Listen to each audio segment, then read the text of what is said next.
Boa noite, bem-vindos ao Giro Empresarial.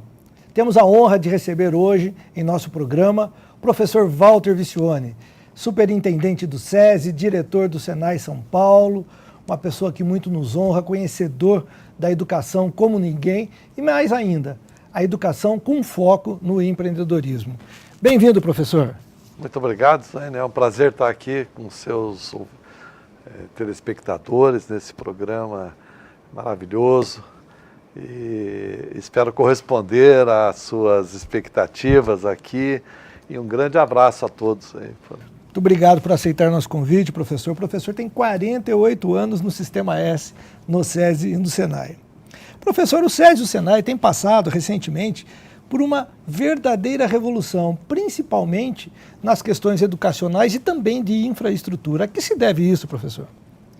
Bom, se deve a uma nova visão da sociedade civil, uma nova visão do homem, né, nos tempos como são os tempos de hoje. Né? Então, a educação, o sistema de organizar a educação, as estruturas são extremamente importantes nesse processo de desenvolvimento curricular. Né?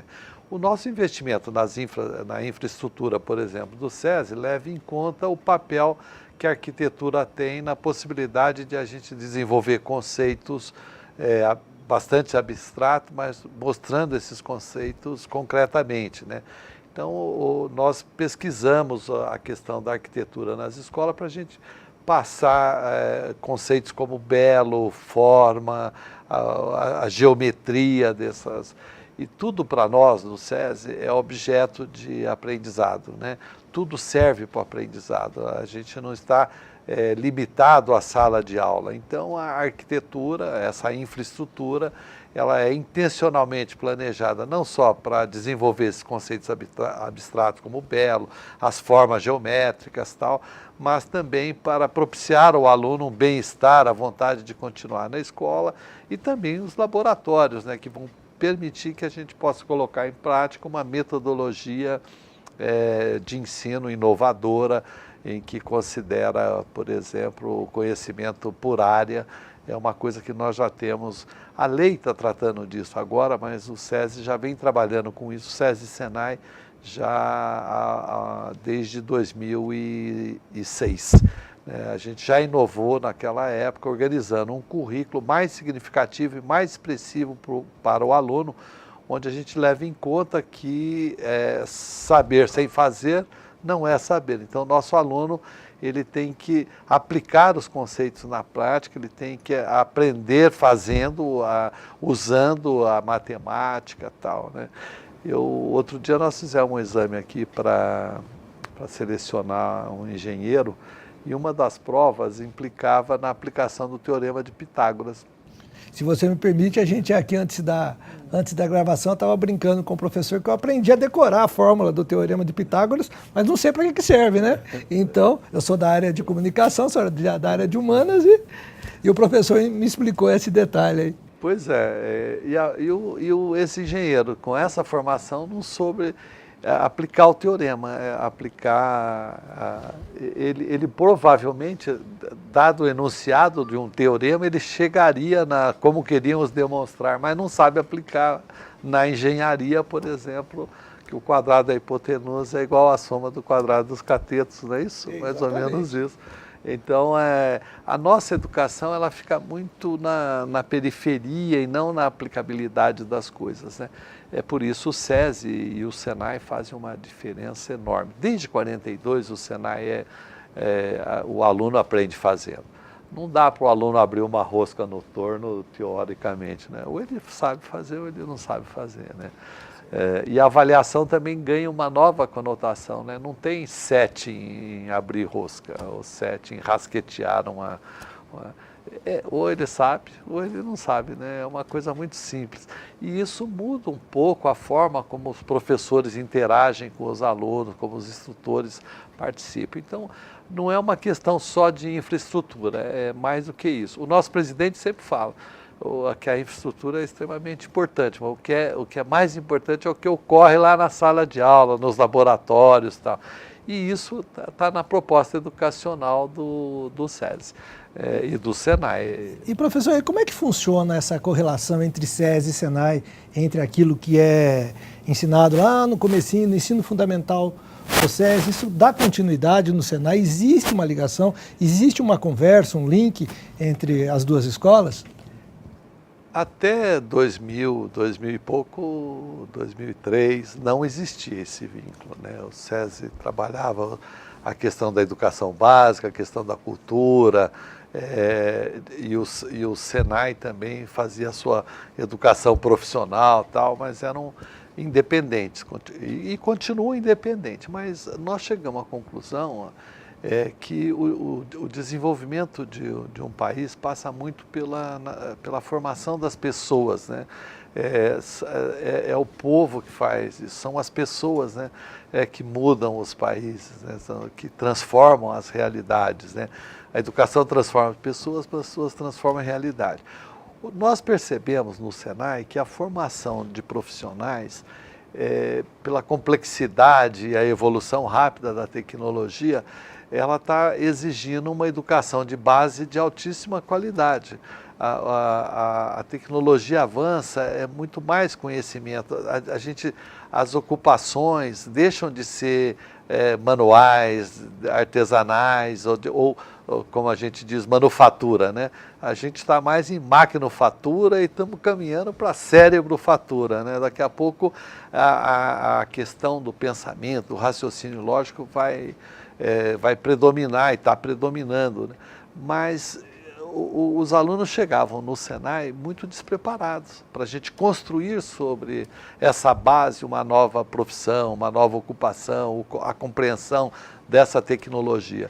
Então, nessa integração do SESI e do SENAI, e na articulação da educação básica do SESI com a formação profissional do SENAI, nós entendemos que nós temos um controle melhor sobre a formação do aluno. O aluno vinha da escola pública não muito preparado para a gente construir sobre essa formação, por exemplo, um técnico em mecatrônica, né? Era difícil para nós, exigia. E com o SESI não, nós temos um controle da qualidade sobre o SESI. Nós somos na mesma casa, nós estamos no mesmo sistema, né? No sistema indústria. E com isso nós estamos conseguindo fazer uma revolução, de fato, na formação profissional das pessoas e na educação básica. Exatamente porque o SESI está hoje com laboratórios como de robótica, os Fab Labs, os laboratórios de fabricação, o aluno aplicando na prática os conceitos de matemática, de ciências da natureza, ciências humanas, e isso depois articulado com a questão da formação técnica no SENAI, o resultado será extraordinário. Ele é extraordinário, a gente tem percebido muito isso. E aí fica essa importância de ter uma educação básica de qualidade para todo o povo brasileiro, para o paulista aqui de São Paulo, que é a coisa que o SESI e o SENAI de São Paulo estão fazendo com muita eficiência e eficácia. E o SESI foi um pouquinho mais além, a gente ainda no interior não conhece muito esse assunto. Eu queria que o senhor explanasse um pouquinho em relação faculdade SESI, o senhor é diretor de uma faculdade, uma universidade do SESI, não sei bem ainda como funciona, porque esse é um assunto que ainda não é muito conhecido para a nossa região. Conta um pouquinho dessa novidade, já que começa no ensino fundamental, vai para o ensino médio, chega lá na questão tecnológica, na formação do profissional, e agora está indo para a universidade também? Então, estamos indo. Na gestão do presidente Paulo Scaff, a gente começou um ciclo de revolucionário na implementação da educação básica, que vai dos 6 anos de idade aos 17, aos 18, organizando o currículo por áreas de conhecimento. Quer dizer, nós rompemos com essa visão da disciplina linear, das disciplinas, tal, para ter um entendimento, para mostrar a conexão de todos os conhecimentos em si, essa intercomplementaridade das coisas, que é extremamente importante, porque o mundo hoje tem essa complexidade das coisas, da conexão, tal. Então, a faculdade, a formação de professores foi uma coisa natural. Quer dizer, a faculdade do SESI é destinada à formação de professores. Professores somente para o SESI ou não? Não, para a sociedade no geral, mas nós temos Como é uma faculdade totalmente inovadora, a legislação que existe hoje, ela não se enquadra exatamente na ação da faculdade. Porque normalmente a legislação brasileira, ela não é feita para o futuro, né? Ela é feita para uma situação aqui desejada, tal. Então, como a gente está indo além dela, né, nós estamos rompendo com o sistema linear das disciplinas, né, com o conhecimento compartilhado em disciplinas, né, nós estamos rompendo com essa coisa da divisão do conhecimento em disciplinas para oferecer uma coisa em que está tudo ligado. Por exemplo, outro dia eu assisti uma aula aqui em Bauru, numa nossa escola de Bauru, por acaso, passando por lá e fui ver a aula, uma aula cujo tema era cinema. Então, esse tema cinema estava sendo abordado em linguagens, o cinema como uma linguagem, né, uma forma de linguagem. Então, os alunos estavam estudando isso em língua portuguesa, mas estavam estudando em ciências humanas, né, a importância do cinema no comportamento, enfim. Estavam estudando muito em física, né, em física a gente tem o movimento, a luz, a ótica, você tem, né, a cruz de Malta, né, na sequência das imagens, né, para gerar esse movimento. Então toda a aplicação, um tema onde os professores se encontram no tema, os professores das diferentes disciplinas se acham nesse tema. Então é isso que nós estamos fazendo no SESI, né? É uma revolução que ajuda muito. O aluno passa a ser um protagonista forte, ele passa a ter uma autonomia, e o currículo passa a ter um significado, e ele é muito mais expressivo para aquilo que a gente quer. Só que a gente percebeu que um movimento como esse exige a formação de professores, uma outra qualificação de professores. Então nós estamos, com os professores que nós já temos, nós estamos oferecendo cursos de especialização ou de qualificação, extensão, de forma a prepará-los para essa nova realidade do nosso desenvolvimento do currículo, né? Nós não estamos descartando os professores, nós estamos preparando eles. E também decidimos formar os professores para o futuro, por áreas, né? Não só por isso, mas a inovação está na residência educacional. Os nossos alunos da faculdade não são tratados como alunos, são tratados como professores em formação, né? E eles têm uma residência, uma vivência extremamente importante. Essa faculdade encontra em São Paulo hoje? Está em São Paulo, na Vila Leopoldina, e lá os nossos alunos, que são esses professores de formação, estão nas escolas nossas. São escolas como se fossem escolas de aplicação, passam 20 horas semanais nessas escolas, acompanhando, observando, discutindo com o professor, tendo uma vivência que hoje a educação, a formação no Brasil dos professores não permite. Também é uma escola que está focada na licenciatura. Nós não formamos o matemático, nós formamos o professor de matemática, né? E com uma vivência, com uma prática que hoje as escolas não dão para os alunos. É uma questão de estágio. O estágio, você sabe como é que é, muitas vezes ele acaba não acontecendo do jeito que apesar de o pessoal chamar de estágio supervisionado, ele não é tão supervisionado assim, né? A residência, então, rompe um pouco com esse ritmo para criar uma questão da prática de ensino. Os alunos têm a prática de ensino, praticando ensino, aprende fazendo, e isso é muito importante para o SESI, né, na formação dos seus professores. A gente encerra com isso um círculo virtuoso digamos assim, de uma revolução. Eu não vou falar em reforma, porque reforma é formar de novo, né? Nós estamos falando em revolução. A gente quebrou paradigmas, tanto no desenvolvimento do currículo, como quebramos paradigmas na formação do professor. Recentemente falamos com o presidente Paulo Scaff sobre a indústria 4.0, e a gente gostaria de saber o quanto ela vai interferir no sistema educacional do SESI e do Senai. Mas isso a gente vai falar daqui a pouquinho, depois do nosso intervalo.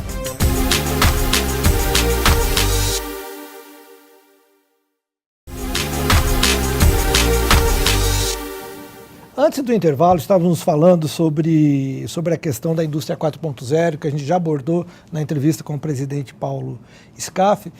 E eu andei lendo algumas matérias, professor, que a gente hoje não sabe, o aluno que está entrando no ensino fundamental, na verdade, não sabe quais profissões existirão quando ele estiver iniciando a sua fase acadêmica, a sua fase na universidade, ou seja, no futuro não sabe quais profissões existirão. Nessa ótica, como preparar os nossos jovens e como será esse futuro na visão dessas novas tecnologias, professor? Então, do ponto de vista do surgimento e do desaparecimento de profissões, há teses, às vezes, controversas a respeito disso. Muita gente acha que as profissões serão transformadas, né? É uma tese da OCDE. O médico continuará sendo médico, mas a forma de exercer a medicina será totalmente diferente do que ele exerce hoje. E o que vai exigir dele um conhecimento muito maior, inclusive uma educação digital, que ele vai precisar ter isso, porque ele vai usar robôs, ele vai usar a inteligência artificial, né, no exercício dessa profissão, mas de fato algumas profissões vão acabar. Nós, no Senai, a gente trabalha muito com o termo não de empregabilidade, a gente trabalha também com ele, mas a gente acha que esse termo empregabilidade ele está se modificando um pouco, então a gente tem usado um pouco trabalhabilidade, ou seja, vai ter mudanças. Qual é a diferença entre empregabilidade e trabalhabilidade? A relação entre as pessoas, né? Vamos pegar o caso do Uber, né? A Uber é a maior empresa de passageiros, tal, né? E ela não tem uma relação de empregado, de empregatícia com os veículos que no fundo... Com seus prestadores de serviço. Prestadores de serviço, não é uma relação trabalhista. É uma relação em que ele é remunerado pelo serviço que presta e ele não tem uma carteira profissional assinada, mas ele faz um trabalho, né? Então a gente acha que essa questão pode ser muito forte, né? Essas relações serão totalmente diferentes, né? Pode acontecer isso. O caso da Uber é esse, acho que é evidente. Assim, e é inevitável, por mais que inevitável. Então você não tem a carteira assinada entre o motorista e o... Mesmo, vamos dizer, a Uber deveria recolher para o Senat, que é o Serviço Nacional de Aprendizagem do Transporte sobre rodas. Mas ela não recolhe sobre milhares de automóveis que ele presta, de motorista que trabalham para ela, porque ela não tem uma folha de pagamento com esse motorista, ela paga serviço, ela não paga uma relação de trabalho. Então essas relações vão mudar, eu entendo isso e tal.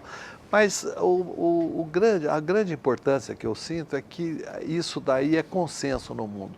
As tecnologias são divergentes, elas são flexíveis e elas evoluem muito rapidamente.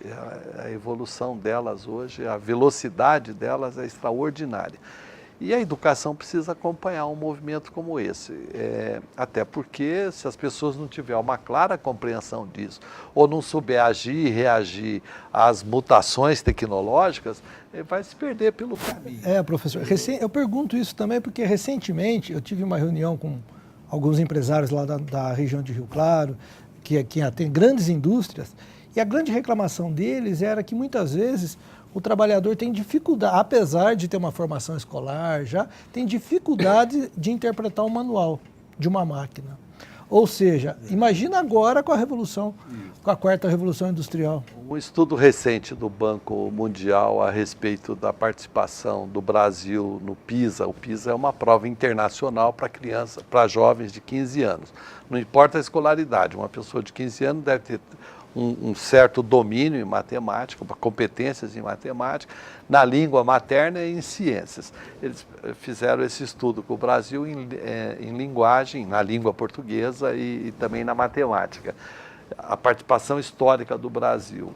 E pelo desempenho, o ritmo de melhoria dos resultados, né, nem sempre ascendentes, baixa, sobe, né, é uma curva sinuosa, assim, né, eles entendem, por exemplo, que o Brasil, para dominar a leitura, vai precisar de 260 anos. e a matemática 70 anos. Se ficar nesse ritmo, né? Mas é verdade, em função, é um dado que você tem lá.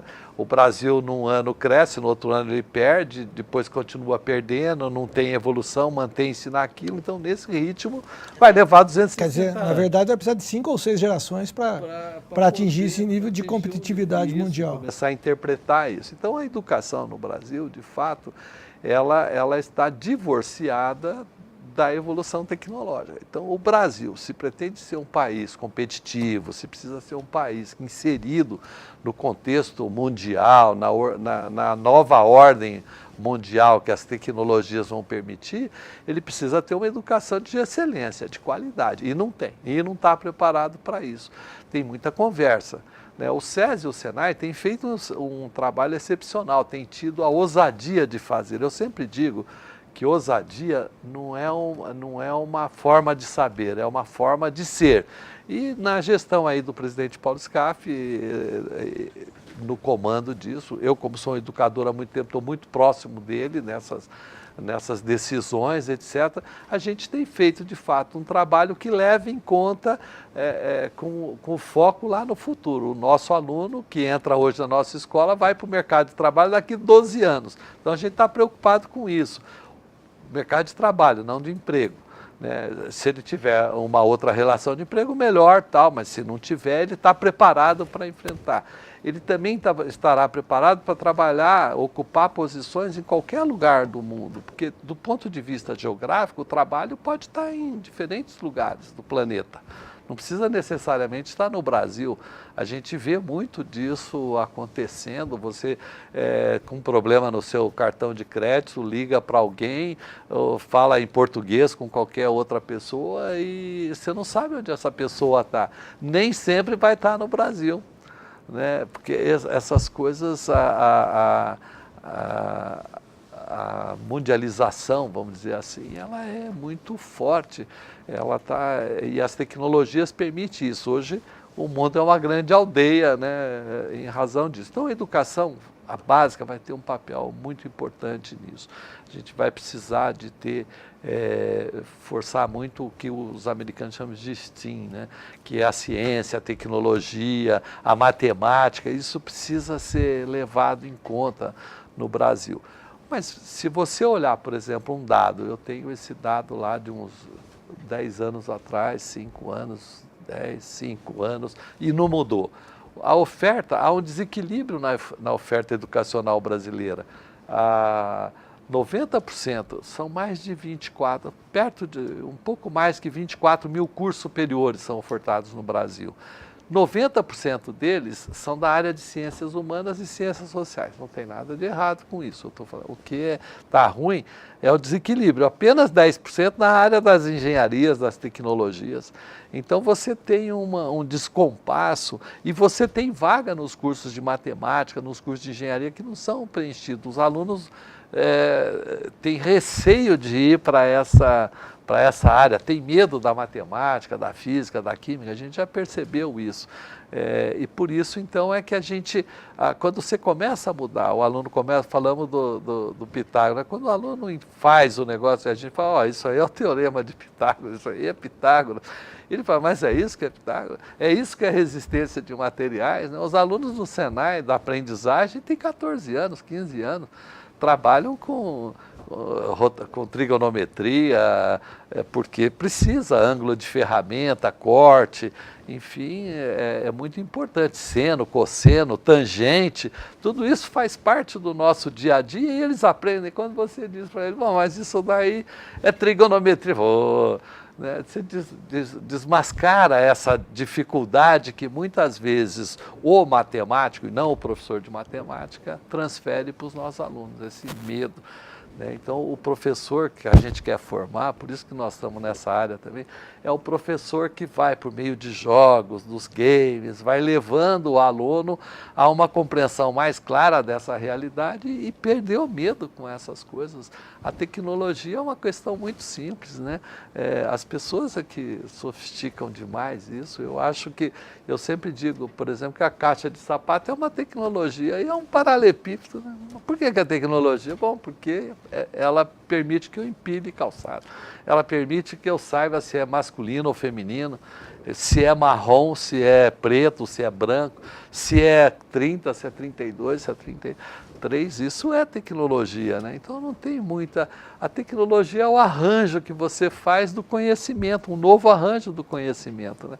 Então, a gente precisa desmistificar isso na escola, a gente precisa fazer... E o aluno, quando ele está nesse próprio trabalho, quando ele é o protagonista desse conhecimento, ele vai buscar, ele acaba desmistificando essa dificuldade toda e acaba gostando do que faz. Você pode ver, hoje no SESI, os alunos não querem ir embora para casa.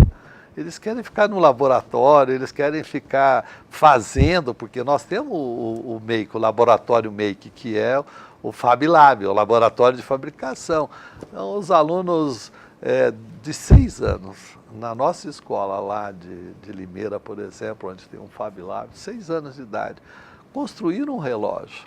Se você imaginar a divisão num círculo, e projetaram, fizeram e foram na máquina e fizeram um relógio de madeira, mas fizeram um relógio que funciona direitinho. Professor, nessa linha de desmistificar, a gente sabe que grande parte da excelência hoje no sistema educacional do SESI e do SENAI tem a responsabilidade do presidente Paulo Scaff e também tem a sua participação muito ativa nesse processo. Para encerrar o nosso programa de hoje, dá para levar essa excelência para o resto do Estado, o resto do país, e isso tem que passar pela política? Eu vou responder em 2 momentos. Eu estou absolutamente convencido que é possível você transferir essas tecnologias. Tanto que o SESI tem um sistema SESI de ensino que ele implementa nas redes municipais. Mas é bem diferente dos outros sistemas. Os outros sistemas são até conhecidos como apostilado. Olha, estuda aqui porque é isso que entra no vestibular. O nosso, ou vai cair no vestibular. O nosso é um sistema preparando para a vida, para o trabalho e tal. Vai cair no vestibular também, mas não é o foco principal. O foco principal é que o nosso aluno tenha sucesso na vida e não num vestibular. Tem muita gente que tem sucesso no vestibular, mas para a vida não dá certo. O trabalho, né? Então a gente tem uma outra visão, o foco não é o material didático, e nessa transferência não há nenhuma nariz empinado, não há assim, olha, faça o que eu sei fazer, vocês têm que fazer. Nós entendemos que a educação ela é uma questão de Estado e não de governo. A educação num processo para projetar um país, para fazer o país tornar competitivo, como foi o Japão, a Alemanha e a Coreia do pós-guerra, ela precisa ter autonomia, muita autonomia, mais autonomia que o Banco Central, porque ela tem que ser um programa de Estado e não de governo. E sendo um programa de Estado, é um problema da sociedade. Os meus filhos, que podem ter uma escola particular, vão andar de qualidade, vão estar na rua, no shopping, vão dirigir nas mesmas estradas que outras pessoas que não têm a mesma oportunidade que ele vão andar. Então eu deveria estar na mesma violência, deveria ser uma preocupação geral da sociedade. Por isso a segunda parte da pergunta, porque tem bancada de tanta coisa nas assembleias, no Congresso, e bancada, a gente nunca ouve falar da bancada da educação. Então, a questão, ela não deveria ser, portanto, um problema de política, essa é a minha visão, porque entendida a educação, se eu entender a educação como uma ferramenta de desenvolvimento socioeconômico, e não única, exclusivamente direito de cidadão, ela tem que estar acima da política. Você teria uma única política. Assim como o Banco Central cuida da moeda brasileira, a educação deveria cuidar da cidadania brasileira, da competitividade do brasileiro, do sucesso do Brasil na inserção dessa nova ordem econômica, enfim. E isso a gente tem visão clara aqui no SESI e no SENAI, uma visão muito clara que a gente tem que fazer. E por isso é que nós temos esse sistema que chama movimento. Por que ele chama movimento? Porque ele não é dado, ele é uma coisa dinâmica, ela é viva. Então, quando nós entramos no município, a gente não entra para ensinar o município, ou para dizer, olha, faça assim, porque nós sabemos fazer. Nós entramos nos municípios, nas redes, na secretaria, para juntos a gente construir o modelo, um novo modelo. Então, o sistema SESI não é um sistema dado, pronto, é um sistema que se constrói, se reconstrói todos os dias. Todos os dias a gente está no trabalho com os professores, dando assistência, tanto nas nossas escolas como nas redes municipais que usam o nosso sistema. Daí o sucesso dele. Os professores gostam, porque nós não estamos lá para dizer o que ele tem que fazer, mas nós estamos lá para discutir esse processo, de qual é a melhor maneira da gente fazer, qual é a melhor maneira da gente colocar o nosso aluno no palco, porque é ele que tem que brilhar, não somos nós, né? É essa a ideia do sistema nosso, é o aluno no nosso palco. Muito bom. Professor, muito obrigado. Tivemos hoje a honra de ter a presença do professor Walter Vicione, superintendente do SESI, diretor do Senai São Paulo, que atua diretamente na formação dos nossos jovens e na construção de um futuro bem melhor. Gostaríamos de agradecer, deixar livre para você dar sua mensagem para a nossa turma de Rio Claro, região, Limeira, Piracicaba, Araras, onde o SESI e o Senai têm escolas. Deixe sua mensagem, por favor, professor. Então, eu queria agradecer a atenção de vocês, cumprimentá-los, né? Uma boa noite. Muito obrigado por ter ouvido esse nosso programa, o nosso telespectador aqui com o Zaine. Foi um prazer muito grande estar aqui com vocês. E eu espero que eu tenha sensibilizado todos vocês a gente não terceirizar a educação para a escola, a gente participar, a gente ficar indignado com os resultados da educação brasileira, a gente não se conformar com isso, porque